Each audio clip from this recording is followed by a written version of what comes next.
Kalau memang kalian sudah sampai pencairan ketiga, kalian tidak akan bisa mendapatkan limit baru. Itu memang disengaja sama pinjolnya untuk menghindari pelaporan mereka kepada Slik OJK.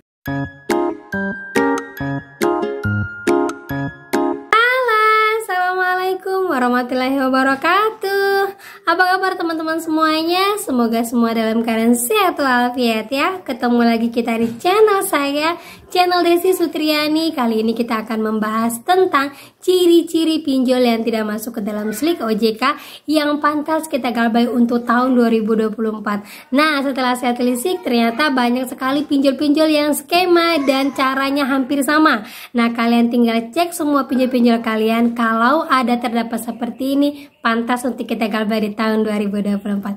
Tapi sebelumnya, buat kalian yang baru gabung di channel saya, jangan lupa klik tombol subscribe-nya, nyalakan notifikasi loncengnya agar terus tumbuh dengan saya.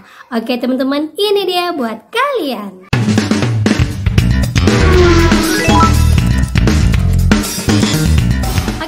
Sebelum kita ke pokok permasalahannya, sebelum kita akan bahas dulu, yaitu pinjol dan bank yang tidak mengikuti aturan dari OJK akan disanksi administrasi sebesar 15 miliar. Wow. Nah, menurut OJK sendiri peraturan ini sudah berlangsung sejak tahun 2022 sampai sekarang tahun 2024 masih juga sama.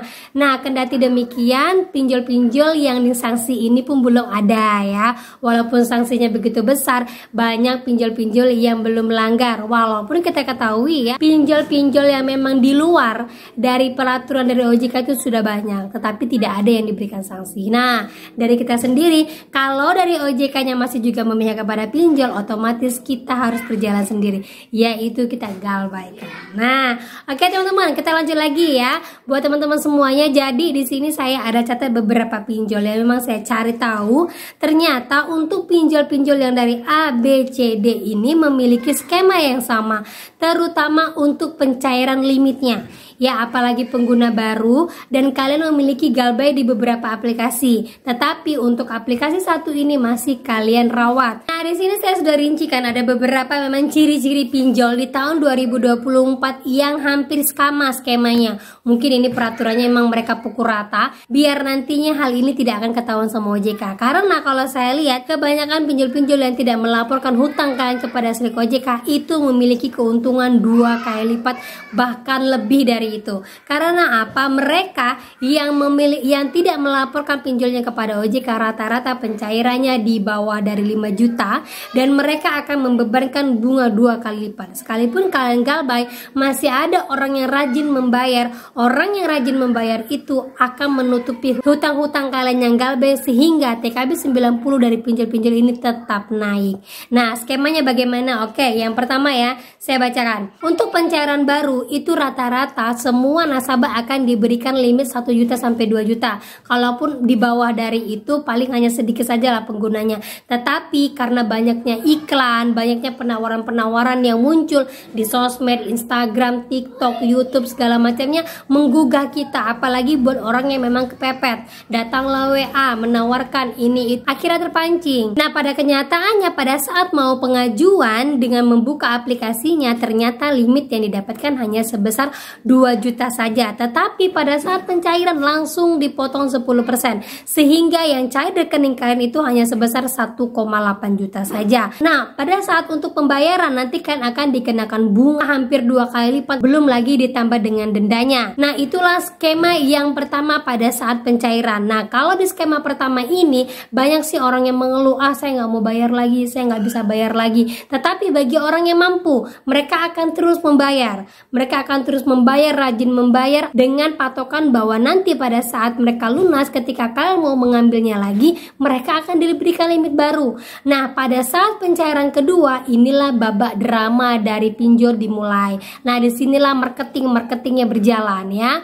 Bagaimana caranya? Pada saat kalian mendapatkan limit baru, di situ akan muncullah nilai yang baru lagi. Misalnya awalnya 2 juta, naiklah menjadi 2.500.000. Pada saat kalian membayarkan lunas, bayar bagus bagus dan segala macam. Nah, pada saat mau pencairan ketiganya lagi, kalian akan memperoleh limit 0 lagi atau limit baru lagi. Hal ini kenapa? Semua pinjol melakukan hal seperti ini untuk menghindari pencatatan atau pelaporan kepada Slik OJK. Kenapa? Karena kalau sudah masuk ke dalam Slik OJK, otomatis semua bunga pinjol-pinjol yang terjadi harus mengikuti dari OJK. Yang pertama, pencatatannya harus mengikuti kepada OJK, denda, bunga. Secara otomatis mereka tidak akan mendapatkan keuntungan yang berlebih. Tetapi kalau mereka tidak mencatatkannya kepada OJK, ketika orang yang rajin membayar tadi itu terus membayarkannya, mereka akan mendapatkan keuntungan lebih dari yang mereka harapkan. Tahu maksudnya ya kan? Bunganya banyak sekali yang komen ini di YouTube saya nih, mengatakan bahwa Mbak, bunga ini besar kali, bunga ini besar kali, bunga ini masih besar, masih sama seperti dulu.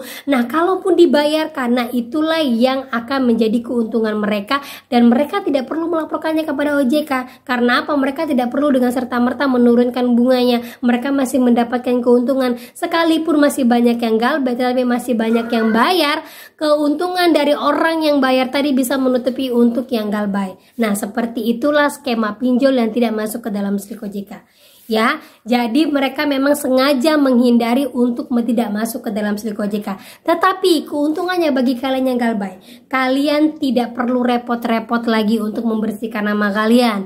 Kalian tidak perlu pusingkan mau nama masuk ke dalam Slik OJK, mau ada DC lapangannya, mau terornya luar biasa. Yang penting kalian cukup kuat mental dan semangat saja. Nah, gitu ya teman-teman ya. Jadi memang skemanya pinjol ini menjebak. Ya, super menjebak sekali. Kalau kalian tidak paham, kenapa kok saya sudah bayar lunas bagus tetapi saya dapat limitnya 0. Nah, kalau kalian mendapatkan limitnya 0, sudah pasti pinjol kalian itu tidak melaporkan data diri kalian kepada Slik OJK. Karena apa? Mereka akan memutarnya lagi seperti itu, diputar lagi. Jadi orang-orang yang merasa, aduh ini aku harus bayar nih, harus dapat ini, orang malah tertantang gitu ya kan. Kita ngambil lagi, nanti bayar lagi, dikasih limit baru lagi, bayar lagi, dikasih limit lagi, baru lagi, berharap dapat limit besar, ujung-ujungnya nanti kita dikembalikan lagi ke limit baru lagi. Nah, seperti itulah modelnya pinjol sekarang tahun 2024. Kalau kalian temukan pinjol-pinjol yang seperti ini pada pinjol kalian, sudah pasti pinjol itu tidak masuk ke dalam Slik OJK. Nah, di sini ada beberapa saya catat pinjol-pinjol yang memang tidak masuk ke dalam Slik OJK, ya, yang memang saya temukan ciri-cirinya hampir sama seperti yang saya dapatkan ini. Dan juga di sini banyak sekali saya lihat di App Store, semua mereka pengguna-penggunanya yang lama pada mengeluh tidak dapat limit baru, tidak dapat pinjaman lagi, sudah bayar lunas tapi masih diteror, sudah bayar lunas tapi limitnya kembali 0. Nah, itu banyak sekali teman-teman ya. Nah, rata-rata di sini saya dapatkan adalah isi cash. Ya, kalian boleh lihat, kalian boleh cek di App Store-nya, aplikasi store-nya itu, kalian cek, di sana pasti banyak sekali yang mengatakan sudah lunas, sudah baik, tidak pernah galbay tapi tidak dapat limit. Nah, orang-orang yang tidak dapat limit seperti ini salah satunya mereka yang memang sengaja memang untuk diputar-putar sama pinjolnya untuk meminjam. Karena apa? Orang yang dengan pembayaran bagus ini bisa menyumbangkan keuntungan yang banyak kepada pinjolnya. Ya, gitu teman-teman ya. Lanjut lagi, ada Pundi. Ada Pundi juga saya banyak baca seperti itu reviewnya juga. Kemudian Bantu Saku, ada Kami, dan Uangmi. Nah, itu pinjol-pinjol yang saya catat. Memang saya review dari beberapa banyak pinjol ya. Memang dia skemanya hampir sama. Tidak dapat limit baru lagi. Sudah bayar banyak, kira-kira nanti dapat limit lagi ya Mbak ya. Saya galbay di sini, kira-kira apa limit lagi Mbak ya. Kalau memang kalian sudah sampai pencairan ketiga, kalian tidak akan bisa mendapatkan limit baru. Itu memang disengaja sama pinjolnya untuk menghindari pelaporan mereka kepada Slik OJK. Nah, hanya beberapa pinjol-pinjol saja yang memang baru kalian galbaykan sudah masuk ke dalam Slik OJK. Itu memang mereka ambil konsekuensinya, walaupun kalian galbay, ujung-ujungnya pasti kalian akan bayar.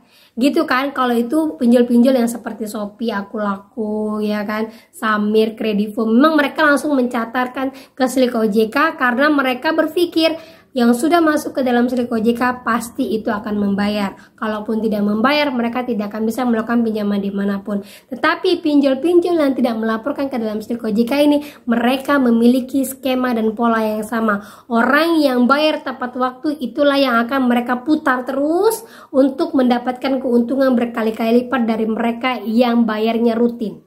Nah, karena apa? Bisa untuk menutupi mereka-mereka yang galbay. Gitu ya, makanya TKB 90-nya masih tetap baik, TKB 90-nya lancar-lancar aja, padahal banyak yang galbay, DC-nya kurang ajar, nerornya ke sana sini. Kenapa mereka masih mempunyai peringkat yang baik? Nah, dari situlah skema yang mereka gunakan. Jadi buat kalian semuanya, kalau memang mau galbay aja, karena apa? Pinjol itu punya keuntungan yang berkali-kali lipat. Dan buat kalian-kalian yang memang rajin bayar, pikirkan lagi, apakah kalian memang membutuhkan pinjol ataukah kalian hanya membutuhkan hanya untuk kesenangan? Kalian pikirkan baik-baik lagi. Jangan menyuburkan mereka-mereka yang menyulitkan teman-teman kita atau saudara-saudara kita.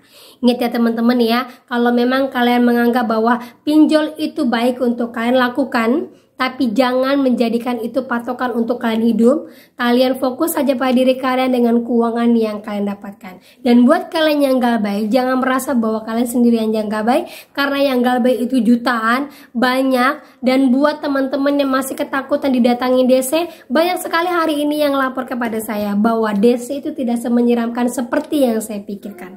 Ya, karena yang membuat kalian takut itu adalah pikiran kalian, yang membuat kalian bingung itu adalah pikiran yang belum tentu terjadi kepada kalian.